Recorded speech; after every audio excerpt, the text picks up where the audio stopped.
Hey everybody, it's Matt Johnson. We are back with another mini episode of Real Estate Uncensored. Thanks so much for joining us. We really appreciate it. We appreciate your support, and thanks for telling a friend about the show. That is the way that this show grows. And I want to welcome my co-host, as always, in the co-pilot seat, Greg McDaniel. Greg, what is up today? Matt, my dear friend, I love trying to screw you up right before we go on air. And today was my rendition of counting in Spanish. Uno, dos, tres.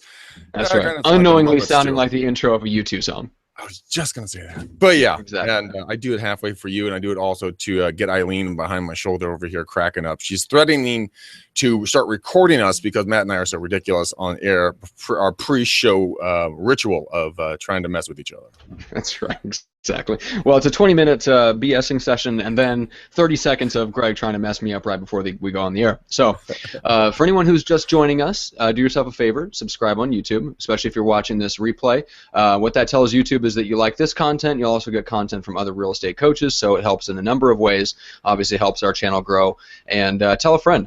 Or if you want to listen to this in the audio version, subscribe on iTunes or Stitcher, depending on the device that you have. If you want to see Greg's various periscopes and other miscellaneous tweets of various kinds, follow him at McDaniel Systems. And then if you want to follow any of the shows that I have anything to do with, or co-host or moderator or whatever, it's at Pursuing Results.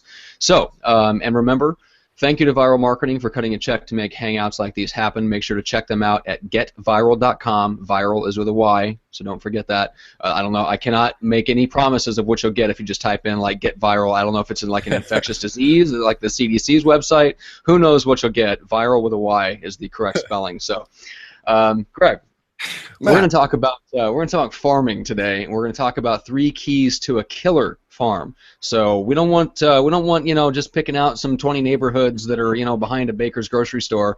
We want a killer farm. We want something that can sustain people over time, has like different levels and demographics, and we're going to talk about turnover rates and all this stuff. So where do you start when you're looking at putting together a new farm for an agent that you're working with? The number one thing you want to do, Matt, when you're finding a farm is you want to find an area that you actually really want to sell in, okay? That's a number one thing. You want to make sure that you like what you're selling. It's going to come through. You're going to be more energetic, more positive, more excited about going out there and talking to these folks, working these neighborhoods. Because I know that if you don't like a certain area or a certain type of product or anything like that, you're going to drag ass getting out there because it's going to be something that's going to be really a kind of a pain in the butt to do. But if you're excited to go do it, like right outside these walls right here is Westside Danville, one of our core marketplaces. And they're older homes on larger lots, mature landscaping, generally no curbs and gutters, no street lights. It's a little bit more of a rural field, but you're selling at $1 million+ back here at the starter prices. Yeah. For me, I like these homes. They have character. I like homes with character. So go find something that you truly resonate with. Now, another thing to really keep in mind, and this is something that I did, guys, when I started out, and I was a fool, and I don't want you to be the fools as well. Go find an area where you're demographically going to be on the same level as your prospects. When I got in the business, those of you know my story, I was 20, we just had turned 21. And I wanted to sell $1 million homes. Now, at a 21-year-old, way I looked and acted and smelled and everything else, God, was just a disaster, as you all know. I don't want you to elaborate on that, but I just thought that was funny. What, did he shower this week? God, I don't think so. But I started trying to work in these marketplaces, work $1 million plus. And fortunately, I had my family name, McDaniel, last name, so it actually held a little bit of weight because of the good reputation my father has. And so that's the only reason I was able to get business. Now, if you were to start, this is how I, kind of tell the story is, imagine you're in a car and you're at a stoplight and it's like when the light goes from red to green and you have the car in 5th gear. Now, you're going to move, but you're just going to move a lot slower, okay, to start off. So find an area where it's demographically on the same playing field. And then we want to talk about turnover rates now, or do we want to divert back a little bit? Yeah, let's. Let's get into a little bit. So, what do you look for in terms of turnover rates? Like some people say, nothing, under 6%. I'm sure you've heard a lot of coaches say that. You made that comment before. Yeah. What do you look for out there? It really depends on your price point, guys. Now, if you're doing $3, $4, $5, $6, $7 million homes that are priced in that category, guys, 0.5% or 1% is going to be not a bad place to go, because one sale up there is going to be worth multiple sales in the more affordable price points. Now, if you're going to be out here like in these million-plus homes, kind of where we kind of play most of the time, we look at a 3 to 4, 3 to 4%, maybe 5% turnover rate. I mean, anything more than that, I wouldn't be talking to you right now. I would be out there door knocking, prospecting, following up, because then it would just be lightning fire. Now, if you can find a higher price point, guys, please, higher turnover rate, please go work those markets. And something you need to really kind of take into account. Actually, hold on. Let me slow down, back up for half a second. What is a turnover rate? Well, let's first get that one out of the way, right? So a turnover rate is the total number of homes in the marketplace divided by the total number of properties sold year to date. Go back 12 months, look at what the turnover rate is, look at how many homes have sold, and that will give you the percentage. All right, guys? Now that we know that, go out and start looking at it. But this is really something interesting. This is something that not many agents really look at, this next part. Everyone thinks, well, I buy and sell single family homes, townhouses, and condos. That's it, right? Wrong. I went out with one of our first hosts, Matt, Jane Wendon, when she was on air with us. We were trying to find her a marketplace to go work, and an astounding thing came to light. Now, I started looking at investment properties, 2 to 4 units, right? Okay, in Concord and in Walnut Creek, 2 cities right near me. The Walnut Creek was a 3.4% on average. Concord was about a 3.6, so relatively the same. Guys, the turnover rates in the respected same neighborhoods in the same time frame was, I think, like a 12% turnover rate in Walnut Creek and a 9.9 in Concord. It was unbelievable. So, guys, when you're out there, don't get pigeonholed in just buying and selling single-family duplexes or, townhouses and condos. Go look at some other stuff. Go look at land, guys. There's a lot of different ways. You don't have to just stay in one area. Interesting, isn't it? Very, yes. It's very. You really have to customize it for the agent that you're working with, and you have to get down into like what your personality type is, and what type of people you want to deal with, what types of homes you want to sell. Yep. What your age group is. I would think. Most people, if you come across as professional, I think you can probably stretch 4 or 5 years older than you are. You may personally be, whether you're coming out of college or mid to late 20s, maybe you're renting, maybe you don't even own your own house yet. You can still work with people that have already bought in the past and are maybe looking for their second home.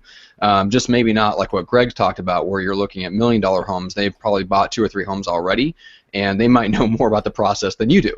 So they did, actually. Yeah, exactly. They were taking me to school, which was not fun. And I'm sitting there going, I'm supposed to be the professional here, and I'm not being professional. Oh yeah, that's because I'm a complete jackass. I just got out of college, and I thought I knew the world was all mine and the oyster shell. But anyways, let's get on to the positive things, Matt. Let's stop looking at those past negative things out of me when I just got out of college. All right, so let's look at the number of homes. So, what would you say is a good mix or a good number of homes for an agent to start working? Good question. A lot of people get this one wrong, not because you're trying to or you're lazy or anything else, just because you're not told the appropriate number. Everyone says, "Well, I picked a farm." I'm like, "Fantastic. Well, how many homes?" They're like, "Oh, about 300." Right, 300. Interesting. That's not going to work for me. Because, it's a numbers game, guys, right? You have to have enough homes out there to be talking to enough people so that eventually you'll get enough clients. Now, I recommend no less than 1,500. So in an optimal range would be 1,500 to 2,500 or more, depending on the size of your team, how aggressive you are. But that's where you'd want to live, because with that number of homes, you're going to be able to get X amount of sales. If you have a 3 to 4% turnover rate, you're going to have a pretty healthy income. So that's one thing that a lot of people just don't do, or they just walk out there into their neighborhood that they work in and say, I'm just going to work in this area. I only want to work in this area because I live here. I'm like, okay, that's 250 homes. That's not going to do anything for you. Yeah. Again, you guys, you've got to step it up. Another way to do this, and Matt, you're going to skin me alive for giving away too much right now, but I'm going to do it anyway, buddy. No, but seriously, what you want to do if you just want to solely work a specific marketplace or something like that, so maybe smaller than 1,500, do yourself a favor and go find your feeder markets both in and out of that direct marketplace. So let's say there's a big area here called Greenbrook. It's a nice big housing development, very nice. But let's say you just want to work these 700 or 800 homes, or we'll call it 1,000 homes. Well, then go figure out where these people, buyers that are moving in, where they're working from. Go try to get ahead of them there. And then when these people are selling these homes, where are they going? Then get ahead of them and try to represent and get a referral basis on the other end if someone's moving to the foothills or Arizona or Oregon or wherever they're going to take off to, right? So try to get more pieces of the different deals if you're just solely going to stay in one area. Yeah, and we go into detail like on how to figure out what those feeder markets are. I mean, that's probably some higher level stuff. We don't need to get into it on this little mini hangout, but there is a way that you can figure out, you know, when people are coming into an area, where did they come from? Where did they sell their house in order to get to the area where you know they're coming into, and vice versa. So that way then you can follow that up, and like Greg said, you can like run Facebook ads, right, Greg? So you can target them right on Facebook. And you can target them. So when you've got people that are selling in other areas, you figure out where that feeder market is. You can target them when they're starting to look for homes in, what did you say, Bellbrook, Greenbrook? Greenbrook, right. Oh, Any okay. brook. Any brook. All right. Babbling Brook. Babbling Brook. So you can get them when they're looking for homes coming into the subdivision that you want to work. So anyway, so 1,500 homes is what you recommend. It's a lot bigger than probably most coaches would recommend. I know a guy that well, we interviewed him here a while back. So if anybody goes to our YouTube channel, look up the Door Knocking Mastermind with John Rohrig. He's based in like North San Diego, Cardiff kind of area. I think his area is, what did he say, like, I don't know, 400 to 500 homes. It was a much smaller than that. It was small. Yeah. So, I mean, you could, but he's talking about, like, he's working. These are multi-million-dollar homes, right? I mean, these are the homes that are overlooking Cardiff by the sea. It also comes down to how much money do you really want to be making? How aggressive do you want to be? Do you want to go take over the world like Matt and I do, or do you want to sit and do maybe a deal every other month that's going to sustain your lifestyle? It's comfortable. You have other means of income. Maybe your spouse works. Yeah. You're just feeding a shopping issue habit issue. Let's call it a positive habit. It's a good thing. It's a shopping. It's a positive. You gotta make yourself look presentable, professional. Oh, we know this. Problem. I have a shopping problem. I never do it. Well, yeah, I was gonna say, unless it comes to watches online, then you have an issue. But yeah, you're right. I mean, so let's say you have a few hundred homes. That will sustain a part-time living in real estate. It probably will not sustain you full-time. So if you want to make a living at it, increase the number of homes, but you're also going to have to make sure that you can handle the marketing to stay in front of those people. It doesn't do any good to make an appearance in front of them once every 3 months, and then they don't hear from you again. It does nothing for you guys. I always refer to real estate agents as, okay, don't get mad at me, but this is kind of a corny thing here, but I refer to real estate agents as kind of like movie stars, okay? And the reason why I do that is for two reasons.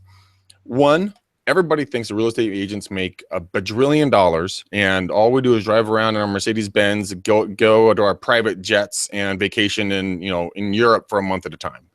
When in actuality, we're in the trenches working our freaking rear ends off, and most of us trying to just stay alive. But the perception is the opposite. Right. So when you're not, when someone doesn't hear from you for a long period of time, they literally think, oh, he or she just must have made so much money, they just retired, or they don't need to work as hard because they made so much money, which in reality is the complete opposite to that point. Now, that's why you stay in front of them and always be bringing them value, because the last time you think of your favorite actor or actress right now, okay? Now, when's the last time you saw them in a movie? Now, was it recent or was it been a little while? Now, most actors we all think, well, they get paid $20 million a movie. Yeah, you can only do one of those a year, one of those couple of years, and then you're set, right? That's how people perceive us. Like, they think we make way too much money. We don't work that hard. So be constant in front of them. Keep bringing them value. Make sure that they see your smiling face versus your competitors. That's right. Yep. And in the training videos on farming, we actually get into kind of how to look for a dominating agent if you're going up against somebody in a neighborhood, or maybe how to avoid that situation to begin with, and then different ways that you can market yourself. So if you are going after a dominant agent, you have some weapons in your arsenal. So and that's all in the training video. So I'm going to put a link right here on the Google Plus page, as well as in the YouTube description, to send you to the 3 free videos that we have on farming.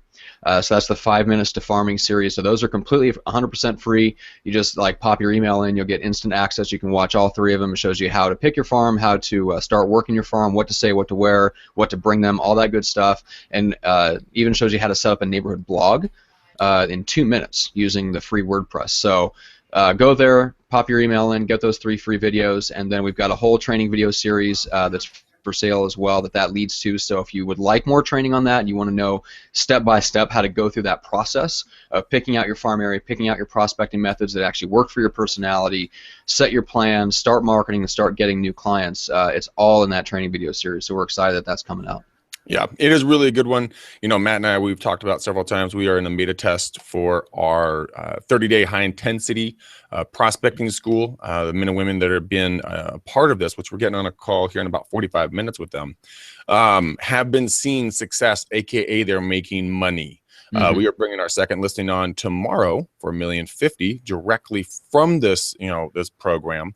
And my pipeline is chock full, guys, for Jan 1.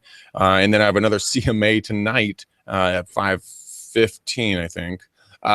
Direct, again, another one doing my outbound calls. So, we were pushing people to do 3 hours or of calls, or 300 calls, whatever really kind of worked it out to be. But if you guys were to do an hour of calls a day, okay, it's only 4% of your day, you'll see a dramatic increase in your income, guys. And then Matt and I are coming up with a secondary prospecting program that's going to be a little bit more for the S's and the C's, a little bit more calmer, a little bit more passive, not so in your face like I am usually most of the time. But we are excited, guys, so contact us about that as well. Yeah, absolutely. All right, so go, as usual, subscribe on YouTube, iTunes, Stitcher, depending on whether you like the video or the audio. And like I said, follow the link. Check out the 3 free farming videos. As always, thanks to Viral Marketing for cutting a check to help make Hangouts like these happen and for supporting the podcast. We would really appreciate if you would support it as well. Just tell a friend about the show, tell a friend in real estate. And Greg, with that will do it for the latest little mini Hangout. It absolutely will, guys. We do it for you. We truly love what we do, and we want to make sure we bring in the relevant content that you want to hear. So if you have any questions, theories, thoughts, or concerns, or there's a topic you want us to talk about, please contact us. We are here. We will make a hangout just for you. So thank you. We truly appreciate it. All right. Thanks so much, guys. We'll see you next time. See you guys.